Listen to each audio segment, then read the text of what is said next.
What's good, YouTube? It's your boy, Blue Blood Sports TV, back at y'all with another one. So, undefeated, unified WBC, IBF, welterweight world champion, superstar boxer, who is widely considered by many to be top 3 best pound-for-pound boxers in the world, and Errol "The Truth" Spence Jr. 27 wins, no losses, no draws, 21 big wins by way of knockout. Errol Spence is 32 years of age, 5'9.5", with a 72-inch arm reach. He will be heading into a massive unification showdown with WBA, World Boxing Association's welterweight world champion, Cuban star boxer Yordenis Ugas, who is 27 wins, 4 losses, no draws, 12 wins by way of knockout, 35 years of age, 5'9.5", with a 69-inch arm reach. This is scheduled to take place April 16th, Arlington, Texas, AT&T, Dallas Cowboys Stadium, better known as Jerry World. With that said, obviously they're doing press conferences, they're doing interviews, because now we are already in March. Okay, so we're a little over, just under 5 weeks or 6 weeks before we get this big fight, and the unification bout with 3 belts is going to be on the line. So Errol Spence, he did an interview, and he was asked about Yordenis Ugas being a tight defensive fighter, being very skilled. You know, Yordenis Ugas coming from that Cuban school of boxing, very technically sound. And, you know, we know Yordenis Ugas, he filled in for Errol Spence. Errol Spence was supposed to face legendary 8th Division world champion, iconic Filipino superstar boxer, August 21st. But Errol Spence, he suffered a broken detached retina. And Yordenis Ugas, who was the WBA regular champion, who was elevated to the super champion due to Manny Pacquiao's inactivity after Manny Pacquiao defeated former unified welterweight world champion superstar boxer Keith "One-Time" Thurman, July 2019. He was out the ring for 2 years, inactive, and because he was inactive, World Boxing Association's president Gilberto Mendoza, he decided that he was going to place Manny Pacquiao as champion in recess, okay? And he elevated Yordenis Ugas, who was the regular champion, to the super champion. So Errol Spence was supposed to fight Manny Pacquiao as the main event. Yordenis Ugas was supposed to fight former world champion, Argentinian superstar boxer Marcos El Chino Maidana. He was supposed to face off against Fabian Maidana as the co-main event, but oddly enough, Fabian Maidana suffered an eye injury, and so did Errol Spence Jr. Both had to be replaced, and Yordenis Ugas moved up, and we know the rest is history. He completely dominated, outboxed, and outclassed Manny Pacquiao. Now, what's interesting here is that Yordenis Ugas is known as a guy who has a lot of success against southpaws. He has a great straight right hand. He has a very tight defense. He has a great jab. So with that said, you know, Errol Spence is a southpaw. So we know Yordenis Ugas, he took to social media. He stated that Errol Spence is not his toughest fight. It's not his hardest fight. And he believes it's actually going to be one of his easier fights, right? And he's going to prove the world wrong. And the biggest fight that everybody's expecting to happen between Errol Spence and undefeated 3-division world champion, superstar boxer Terrence "Bud" Crawford, you know, is going to be on hold because he's going to fight Terrence Crawford. He beat Terrence Crawford in the amateurs. So with that said, Errol Spence, he broke down the possibility of being able to stop Yordenis Ugas, okay? Yordenis Ugas has never been stopped in his career, okay? Yordenis Ugas has had some very close fights with a rival foe in 2-time welterweight world champion superstar boxer Showtime Sean Porter, you know. So with that said, he was asked if he has what it takes, because everybody's expecting to see the old Errol Spence, where Errol Spence used to stop fighters. He was, you know, big, strong, he was aggressive, and he was getting stoppages over Kell Brook, broke his orbital bone.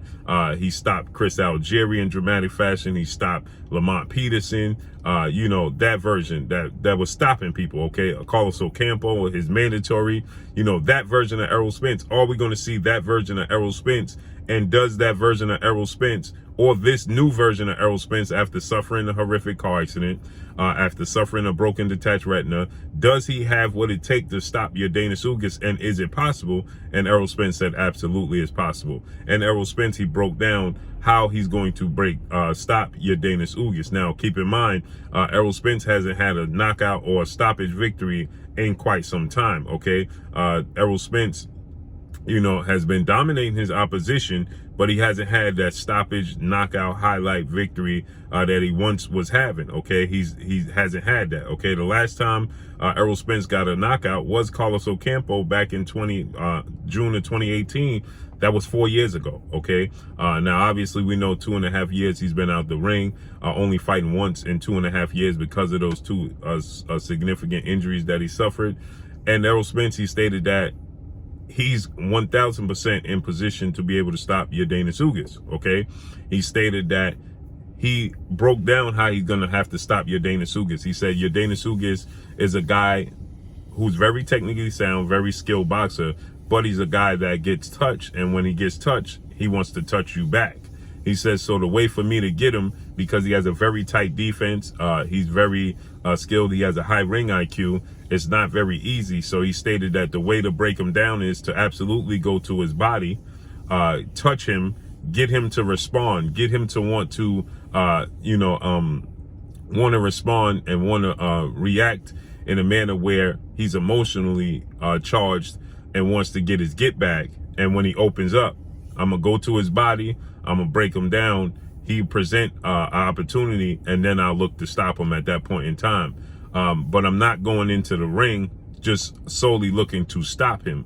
I'm looking to put on an entertaining fight. And Errol Spence, he stated that he believes that between himself and what Yordenis Ugas brings to the table, is going to be one of the more entertaining fights. He stated that he believes it's going to be more entertaining than Canelo Alvarez fight at AT&T Stadium. He believes it's going to be more entertaining than his last fight against Danny Garcia at AT&T Stadium. Okay. Now, again, the last time he got a stoppage victory was June of 2018 against Carlos Ocampo, in which he got a knockout victory over Carlos Ocampo in round 1. Okay, so with that said, prior to that, he stopped Lamont Peterson in round 7.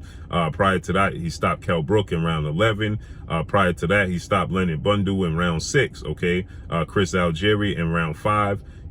Chris Van Heerden in round 8. So he was big, strong, strapping, aggressive, breaking his opponents down.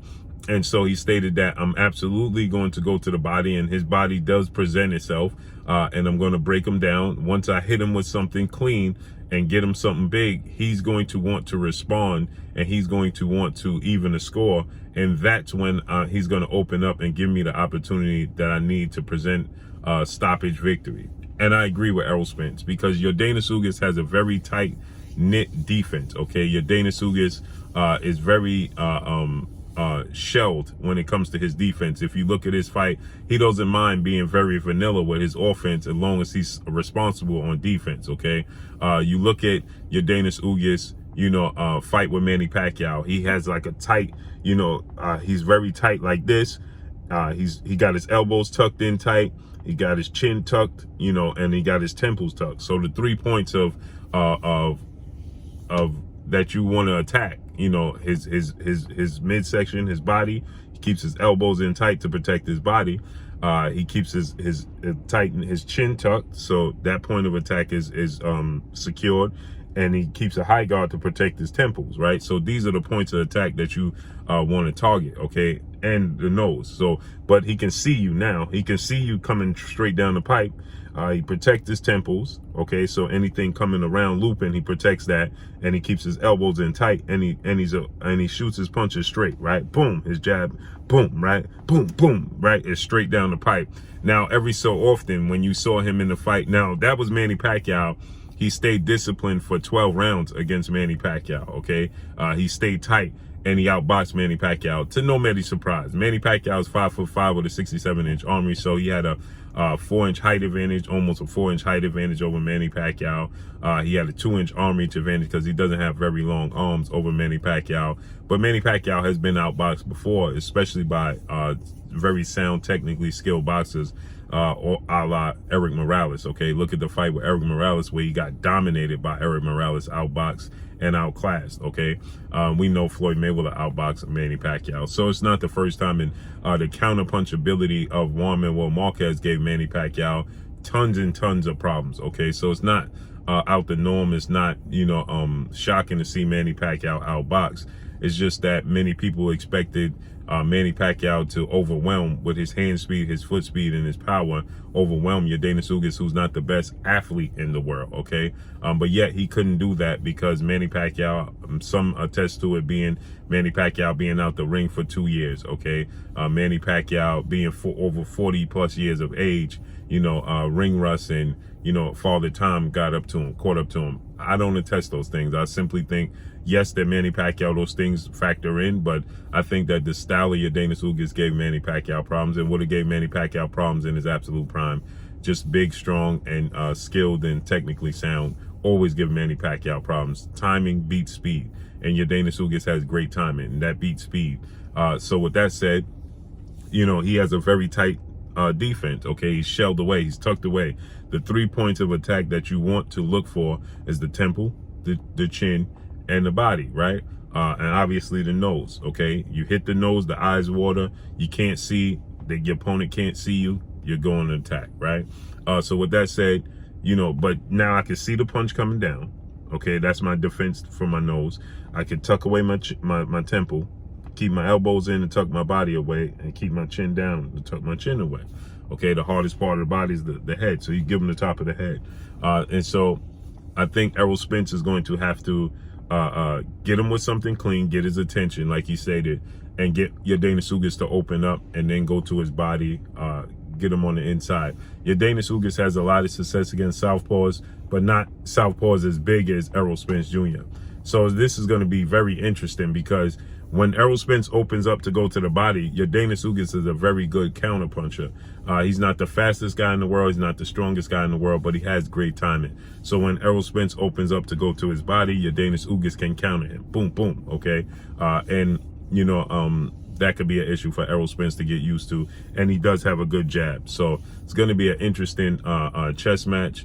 I personally think that Errol Spence is going to start to be effective after like the 5th round. Okay, I think he'll start to wear Yordenis Ugas down with his pressure, his physical and mental pressure, his size and his strength, just as big as Yordenis Ugas, but has a lot more power than Yordenis Ugas. So I think that his physical strength, his pressure is going to start to bother Yordenis Ugas.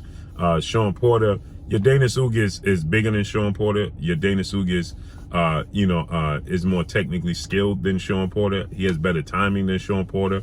So, and Sean Porter chose the approach of trying to outbox Yordenis Ugas, which wasn't a good idea, and it proved not to be a good idea. But Sean Porter still got the victory, but many people thought that Sean Porter lost the fight.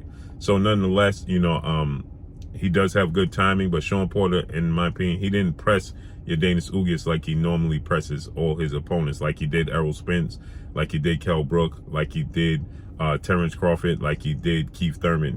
That version of Sean Porter didn't show up. It was a completely different version of Sean Porter that was trying to dart in and out, trying to outbox Yordenis Ugas. He brought the game plan he brought when he fought against Danny Garcia. But Yordenis Ugas is a better, sharper, more accurate, higher ring IQ boxer than Danny Garcia. So let's see how this unfolds and plays out April 16th. But Errol Spence, he gives a breakdown of how he plans on breaking down and getting the stoppage over Yordenis Ugas. So let's see how this unfolds and plays out. But that's all I got for y'all. Make sure you hit the like button, drop a comment in the comment section. Let me know what y'all think. Y'all already know what it is. It's your boy Blue Blood Sports TV. Hate, like, comment, and subscribe. If you haven't subscribed, hit the subscribe button, hit the like button, hit the bell icon to get all the new notifications. Follow me on Instagram at Blue Blood Sports TV, all one word. Y'all already know what it is. Shout out to the entire LDBC. Shout out to New Media. Shout out to Black Media Row. Make sure you like and share the videos. That's all I got for y'all. Peace.